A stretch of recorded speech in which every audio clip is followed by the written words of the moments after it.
So I'm back from Mexico, and before I even start this video, let me just say, because I got some messages from people. Oh, he's going to Mexico, probably going to PV. Didn't know you were like those kind of gays, Mike. First of all, let me say this. As somebody who's fully vaccinated, triple vaccinated at this point, I was not going to PV. I wasn't even with gays. I was working. I'm sorry that my job includes going to foreign countries and promoting their clubs. I'm sorry that you don't get to do that. Suck my whole dick. You guys got me fucked up. If I'm not apologizing. Everyone's fine with me going to grandma's basement rehab all over the world. I've been to Spain twice, but now it's a problem. Fuck off. And while we're on the topic of Mexico, I don't know if you can hear by my voice, I can't really talk. I had the best time.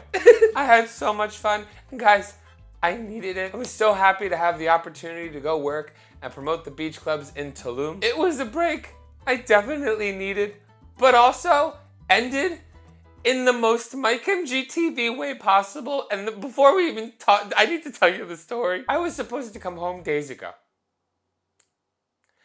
And obviously that didn't happen. What had happened was I was promoting at a beach club for the 4th day in a row. And I don't know if you followed my stories, but it included not really getting to eat and having an unlimited source of tequila being poured down my throat from these giant bottles. Anyway, a toxic environment for Michael to be in, but one I was in nonetheless. So when you go from club to like bus, club, another club, another club, I had found myself behind the DJ booth making out with a woman. Believe it or not. I was dancing. I was having a great time. I was making out with this woman. She was gorgeous. I was like, I'm having a great time. I was having such a good time that around 5 in the morning, I told my friends, go, I'm fine. I was not fine. I was so not fine. I don't know why I said that. I had assumed that I can get home with my card because I had my car. Funny thing about Tulum, after a certain time, the taxis don't take your card anymore. My villa was an hour-and-a-half walk away. And once I realized that I couldn't get a taxi, I couldn't go back inside to find anybody because they wouldn't let me back in the bar, even though I was working there. And also, to top everything off, my phone was dead. So even if I wanted to walk, I had no idea where I was going. So picture me. At 6 in the morning, my shirt was ripped off by this woman. I got no phone. I don't know where I'm going, but I'm very far away. I can't pay anyone to take me anywhere. And I'm a sitting target because off the main strip, it's not the safest place to be. And on top of it all, I fell in a puddle. And I didn't directly drink the water because I knew sometimes you can't. But I guess while showering, it got in my mouth. And I can't stop shitting. I literally have shit more in the last 4 days than I have in my entire life. I have to go shit right now. Oh my fucking God. So anyway, I missed my flight because of course I was also leaving first thing in the morning. Why I did any of this, I don't know. I don't make the best decisions. This is something that you guys all know. How I'm alive, I don't know. This is not something that's like a big event like, oh, how could Michael do this? This is like the 30th time I've done something like this. But I ended up finding a really nice taxi driver who was willing to drive me to an ATM so I could pay him and he could drive me home. Thank you so much to that man. You are my angel. But he could have easily just chopped off my dick and took me away forever. So I'm just saying, don't do what Michael does. Learn from what Michael does. Because one day, Michael's not going to get so lucky.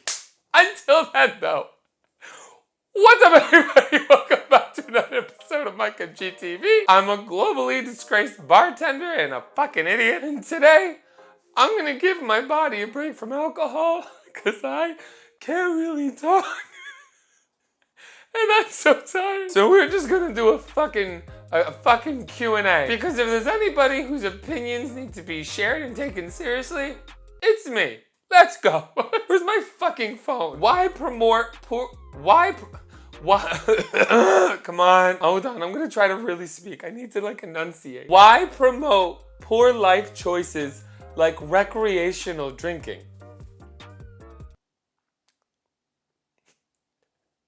promoting it. I'm trying to let you guys know information that you're gonna need to know in case you drink. Recreational drinking is fine if you do it responsibly, which I don't do. I'm not saying that I do. And also, bitch, poor life choices. Out of everything I just said, I'm about to read you. Poor life choices, bitch, that hat was a poor life choice. Don't fucking come for me. Do I look or sound like somebody you want to fuck with right now? I sound like a Muppet. Kinky or romantic?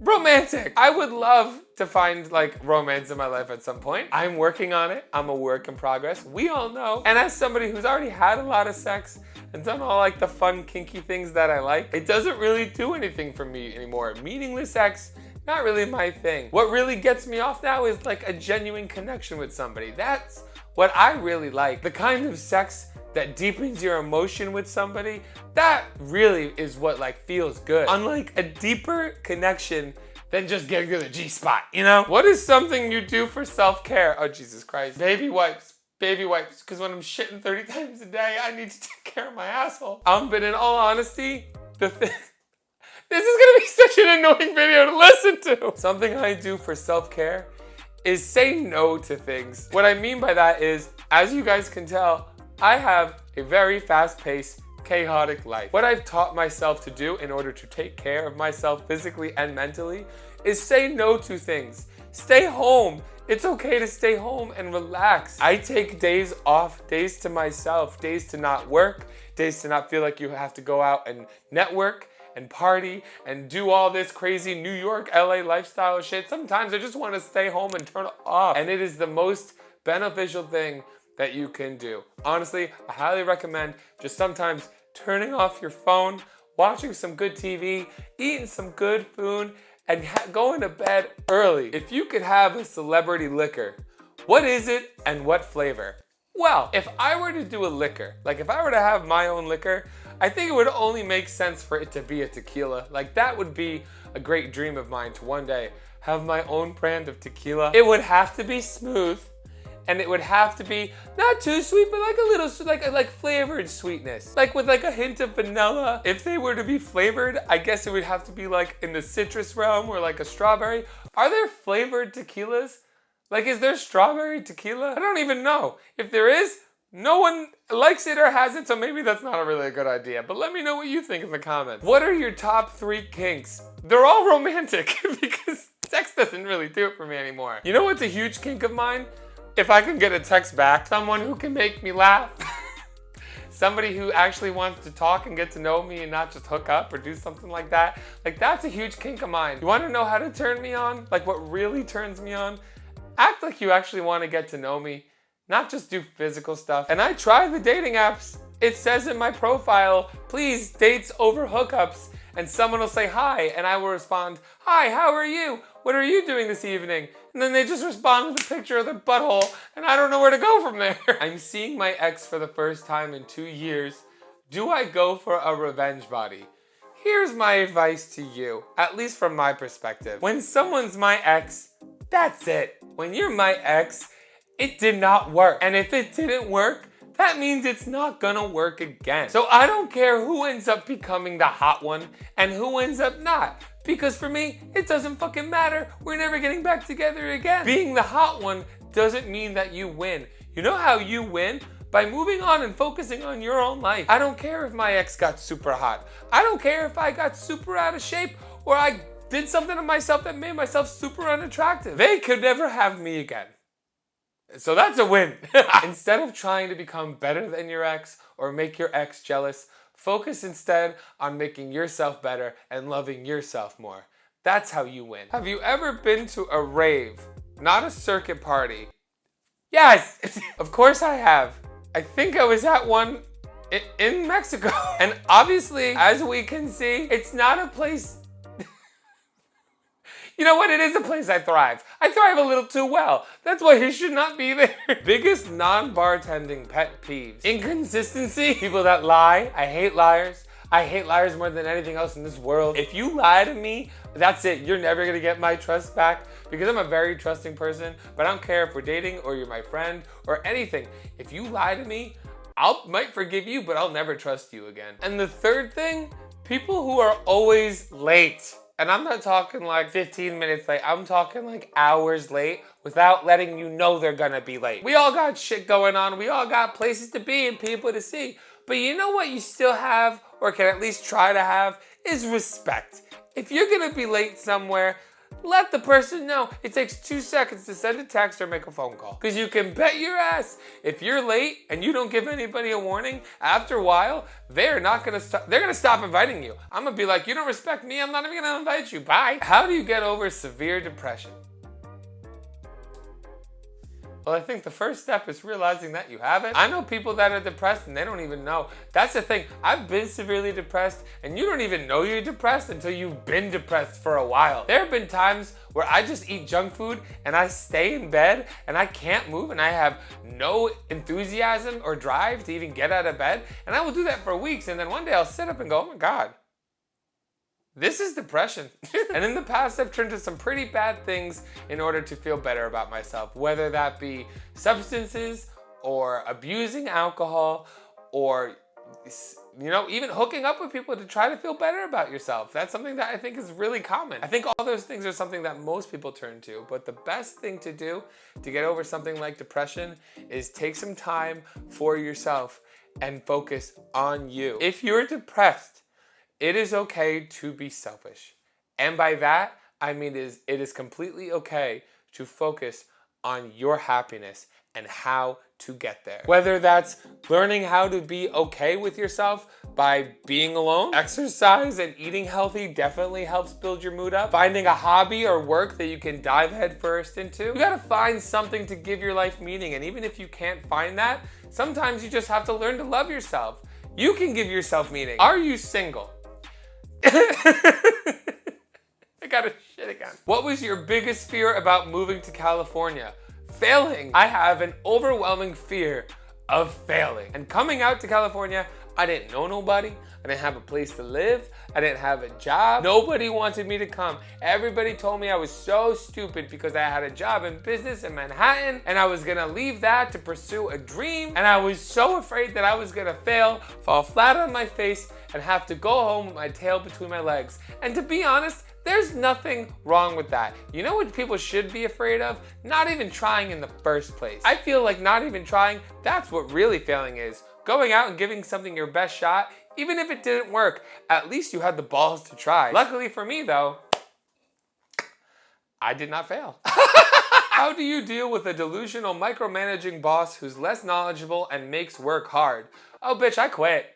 I leave. It's never been hard for me to find a new job, and I think that is mainly because of my social skills. I've never had a resume. I don't sit online and apply for jobs.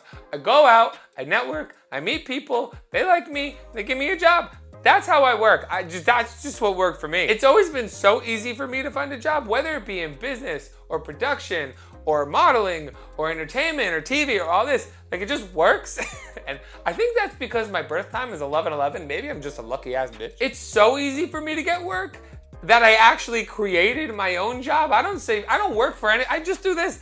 I've created my own job. And I've always also been a spoiled fucking brat. It was with my teachers, with my coaches, and with many of my bosses. Like, if I don't like what you say or how you speak to me, I have no problem letting you know.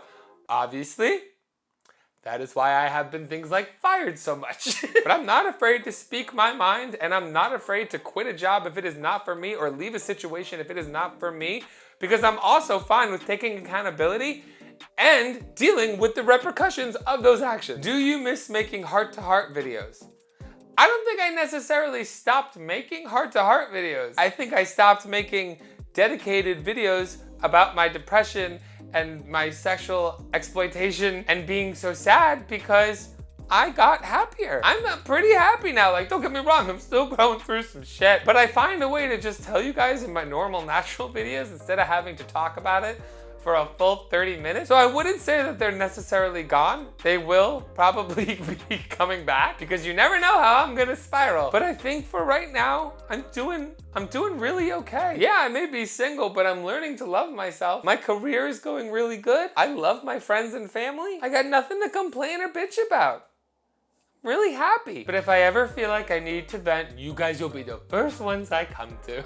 I also have so many outlets now, like I'm on Twitter, TikTok, YouTube, Instagram, I break down on TV, it's enough. Did you enjoy Mexico? I gotta go shit. One thing you would want to change about WeHo or like West Hollywood. My answer is going to refer to a lot of like the big community gay towns. Whether it's in Seattle, San Francisco, Chicago, the big gay cities. I wish that people didn't seclude themselves within those gay cities, because what I've found happens a lot is we run away to them, we get comfortable in them, we feel safe in them, but then we don't venture out into the world anymore. I love going to gay bars. I love going to gay events, but that doesn't mean I don't like going to straight events too. I'm a people person. I love to meet new people, no matter who you are. I don't care what your race is, what your gender is, what your sexual identity is. I love to meet new people because I love not knowing who I'm gonna meet next. And by meeting so many different people, I learn more about them and learn how to be a better, more educated person. If you just exclude yourself to one type of person, you're not going to learn how to be more environmentally aware. I want to meet people of all different sexualities, all different races, all different genders, all different cultures around the world. I want to know and learn about people. And so many people I know don't want to do that, and I don't understand why. Let me know. Is this something that you find too? Let me know in the comments. I'm actually genuinely interested. And I think that is it, because I have to shit again. Oh my God. I think we're gonna have to be done. I think I'm gonna need a break. I think I need to let myself rest. I'm gonna have a cup of tea. Quickly, just to let you guys know, Messy Pod, my podcast with Mac, is going to be coming back. We're going into season 4. We have so many exciting things going on. There's a link to it in the description below. So be sure to go there and check it out. I will probably be going more in depth on my shenanigans south of the border over on there. So if you enjoyed this video, be sure to like it and subscribe for future videos. I put them out weekly, usually on Tuesdays and Thursdays, but sometimes I'm late, just like your mom. Thank you guys so much for watching. As always, I'm MikeMGTV. You're fucking welcome.